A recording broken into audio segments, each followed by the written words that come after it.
Hi students, welcome back to our channel. അപ്പോൾ നമ്മുടെ ഇന്നത്തെ ക്ലാസ് +2 എക്കണോമിക്സ് ആണ്. അതായത് 26-ാം തീയതി നടക്കാനിരിക്കുന്ന എക്സാമിന് വേണ്ടിയിട്ട് നമ്മൾ ഒരു ഫുൾ റിവിഷൻ ആണ് നടത്തുന്നത്. അതായത് ഓരോ ചാപ്റ്റർ വൈസും നമ്മൾ പറഞ്ഞു പോകുന്നുണ്ട്, ഓരോ ക്വസ്റ്റ്യൻസ് പറഞ്ഞു പോകുന്നുണ്ട്. അതുപോലെ തന്നെ നമ്മൾ ആൻസേഴ്സ് മാക്സിമം ഇതിൽ ഇൻക്ലൂഡ് ആക്കാൻ നോക്കിയിട്ടുണ്ട്.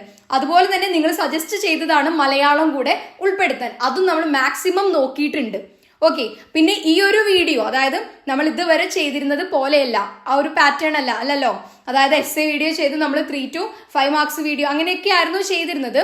പക്ഷേ ഈ ഒരു 5 ഡേയ്സ് മിസ് നല്ല ബിസി ആയിരുന്നു. അതുകൊണ്ടാണ് ഈ ഒരു PDF ടൈപ്പ് ചെയ്ത് ക്രിയേറ്റ് ചെയ്യാൻ തന്നെ ഒരുപാട് ദിവസം എടുത്തു. ഇത്രയൊന്നും എടുക്കാത്തതാണ്, പക്ഷേ തിരക്കായിരുന്നു. അതുകൊണ്ട് തന്നെ ഇതിന് ഇരിക്കാൻ പറ്റിയില്ല എന്നുള്ളതാണ്.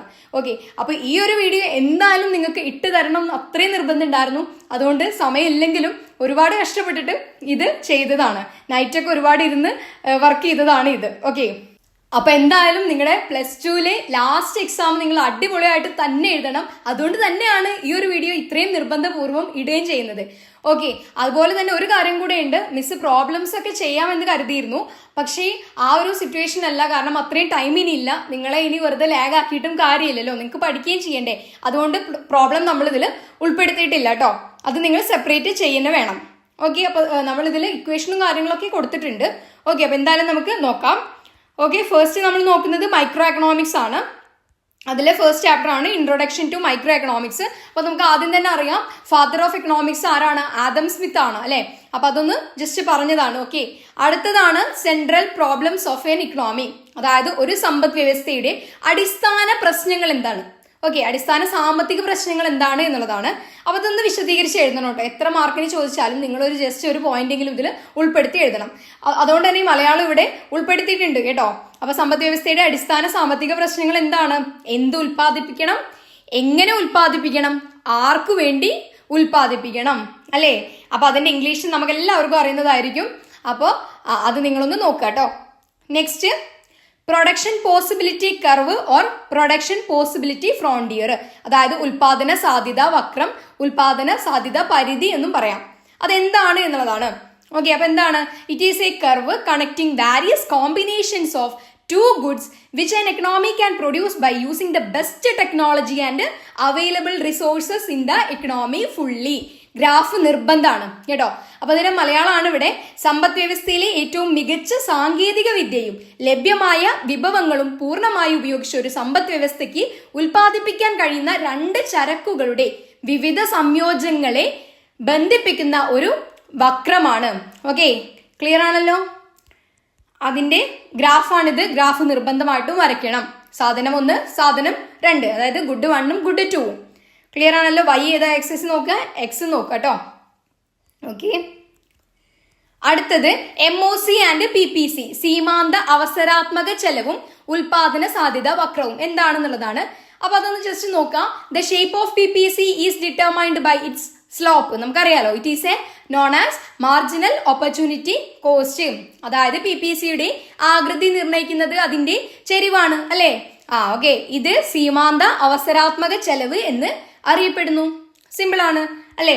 അപ്പൊ ഇതൊന്ന് നോക്കാം. കണ്ടോ, ഇവ തമ്മിലുള്ള ബന്ധം എന്താണെന്നാണ്. MOC വർദ്ധിച്ചു കഴിഞ്ഞാൽ എന്താണ്? PPC എന്താണ് രൂപം? കോൺകേവ് ആണ്. അതുപോലെ MOC കുറഞ്ഞു കഴിഞ്ഞാൽ കോൺവെക്സ് ആയിരിക്കും PPCയുടെ ചെരിവ് എന്ന് പറഞ്ഞാല്. അതുപോലെ മാറ്റമില്ലെങ്കിൽ ലീനിയർ ആയിരിക്കും. ക്ലിയർ ആണല്ലോ. ഓക്കെ, നെക്സ്റ്റ് ഇക്കണോമിക് സിസ്റ്റം ആണ്. സമ്പദ് വ്യവസ്ഥ എങ്ങനെയാ? 3 തരം ഉണ്ട്. സോഷ്യലിസ്റ്റ് ഇക്കണോമി, മുതലാളിത്ത സമ്പദ് വ്യവസ്ഥ, ക്യാപിറ്റലിസ്റ്റ് ഇക്കണോമി, മിശ്ര സമ്പദ് വ്യവസ്ഥ അല്ലെങ്കിൽ മിക്സ്ഡ് ഇക്കണോമി. ക്ലിയർ ആണല്ലോ. ഇന്ത്യ ഏതാ സ്വീകരിച്ചിട്ടുള്ളത്? മിക്സ്ഡ് ഇക്കണോമി ആണ് കേട്ടോ. ജസ്റ്റ് ഒന്ന് മനസ്സിലാക്കി വെക്കുക. ഇതെന്താണെന്നും നിങ്ങളൊന്ന് വിശദീകരിച്ച് എഴുതണം. Okay, next micro and macro എക്കണോമിക്സിന്റെ ഡിഫറൻസസ് ആണ്. ഓക്കെ, അപ്പൊ അത് നോക്കാട്ടോ.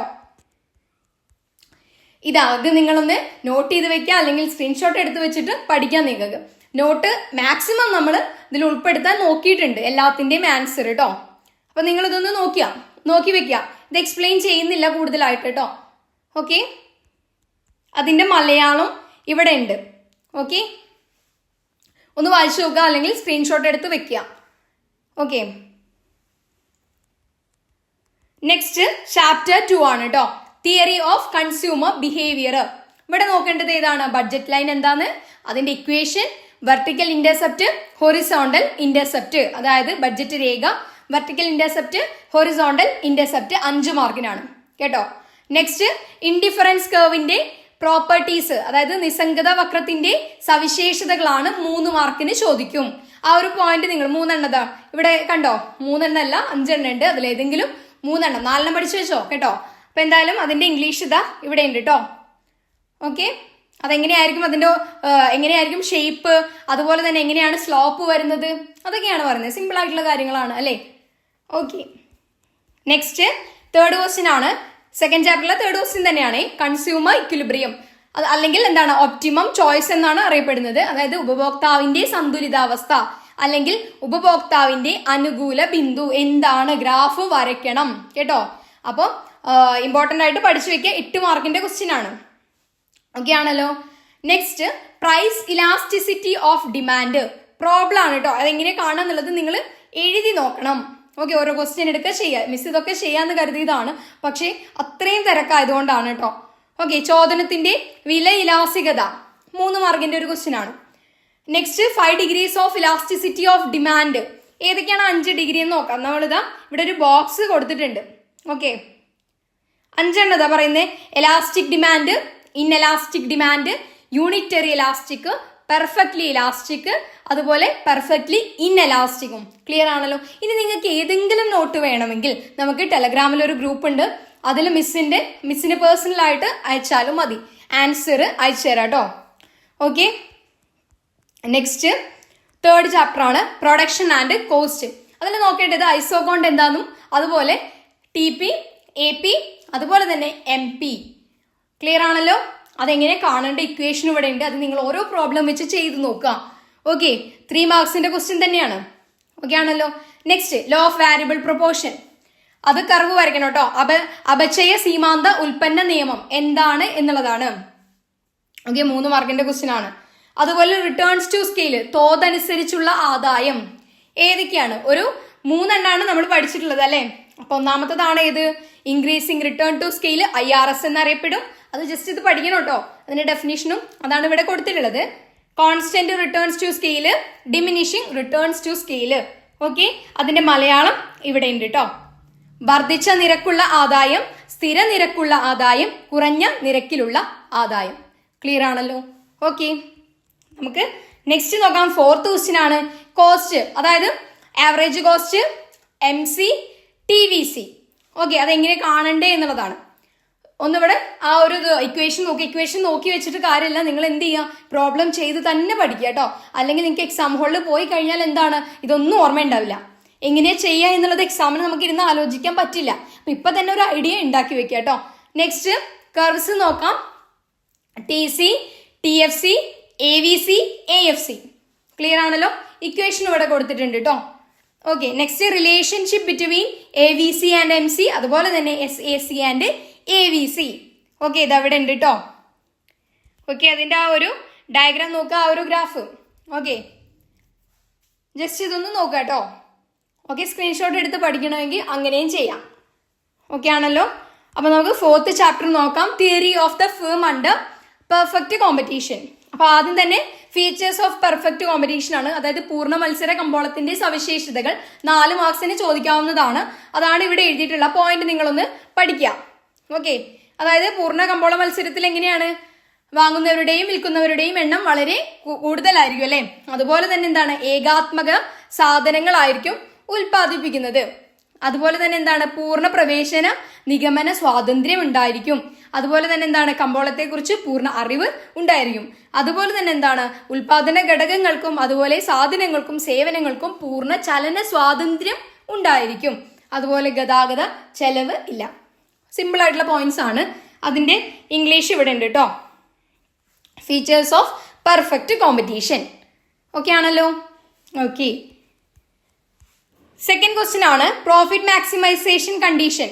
കർവ് വരയ്ക്കണം കേട്ടോ. 8 മാർക്സിന്റെ ക്വസ്റ്റ്യൻ ആണ്. പൂർണ്ണ മത്സര കമ്പോളത്തിൽ ഒരു ഉൽപാദക യൂണിറ്റിനെ ലാഭം പരമാവധി ആക്കാനുള്ള നിബന്ധനകൾ 4 എണ്ണാണ്. അതിന്റെ സിംപ്ലസ്റ്റ് ഫോം ആണ് ഇവിടെ കൊടുത്തിട്ടുള്ളത്. അതിന് ഗ്രാഫ് വരച്ച് നിങ്ങൾ എഴുതണം, എക്സ്പ്ലെയിൻ ചെയ്യണം. 8 മാർക്കിന്റെ ക്വസ്റ്റ്യൻ ആണ്.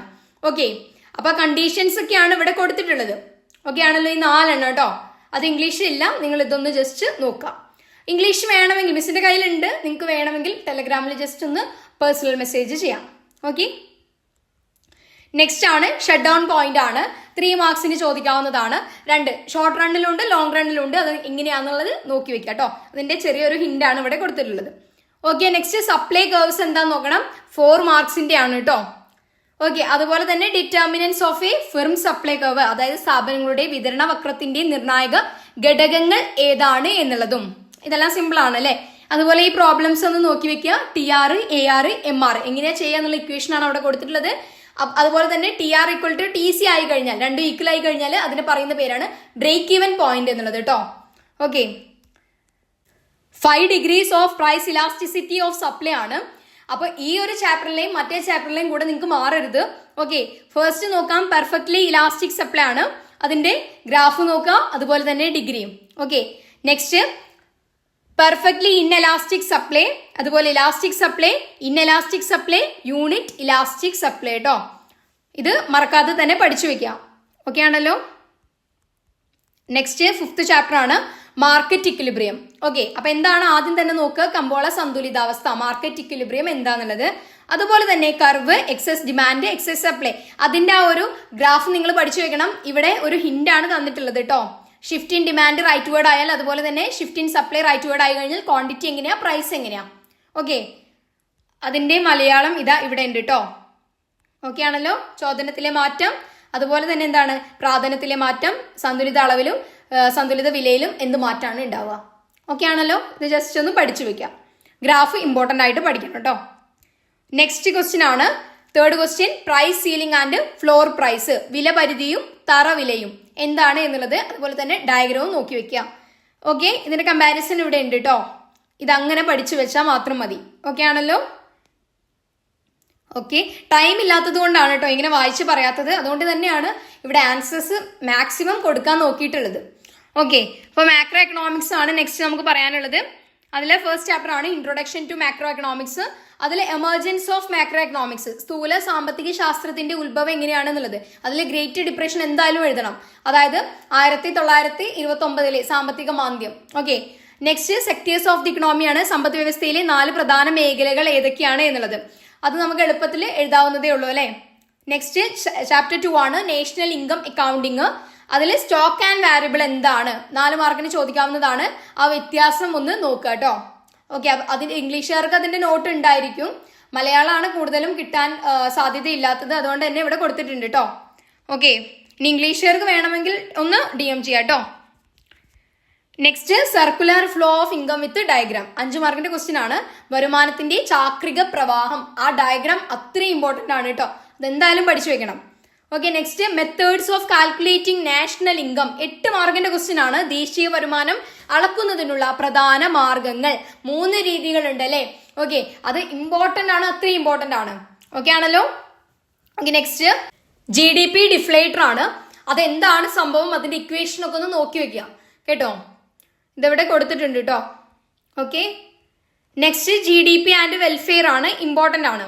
അതായത് നമ്മുടെ GDP എന്ന് പറയുന്നത് ഇംഗ്ലീഷ് ഇത് എവിടെ കൊടുത്തിട്ടുണ്ട്, മലയാളം ഇതാ ഇവിടെ ഉണ്ട് കേട്ടോ. അതായത് GDP എന്ന് പറയുന്നത് എന്താണ്, രാജ്യത്തിന്റെ പുരോഗതി, അല്ലെങ്കിൽ അത് ഗ്രോത്ത് ആണ് അല്ലെ. ഓക്കെ, അപ്പൊ ഗ്രോത്തിനെ സൂചിപ്പിക്കുന്നതാണ്. പക്ഷേ എല്ലാ സമയത്തും എന്താണ്, ഈ GDPയും അതിന്റെ ഗ്രോത്ത് റേറ്റും എന്താണ്, നമ്മുടെ സമൂഹത്തിൽ വെൽഫെയർ അല്ലെങ്കിൽ എന്താണ്, ഒരു ക്ഷേമം ഉറപ്പുവരുത്തില്ല. ആ ഒരു സന്ദർഭമാണ് ഇവിടെ പറയുന്നത്. ഓക്കെ, അതായത് there can be situations where GDP growth does not lead to promotion of welfare, അതായത് സാമൂഹിക ക്ഷേമം ഉറപ്പുവരുത്താത്ത ഒരു കണ്ടീഷൻ ഉണ്ടാവും. അതാണ് ഇവിടെ പറയുന്നത്. ഓക്കെ ആണല്ലോ. ഓക്കെ, അതിന്റെ മലയാളം ഇവിടെ ഉണ്ട് കേട്ടോ. ഓക്കെ,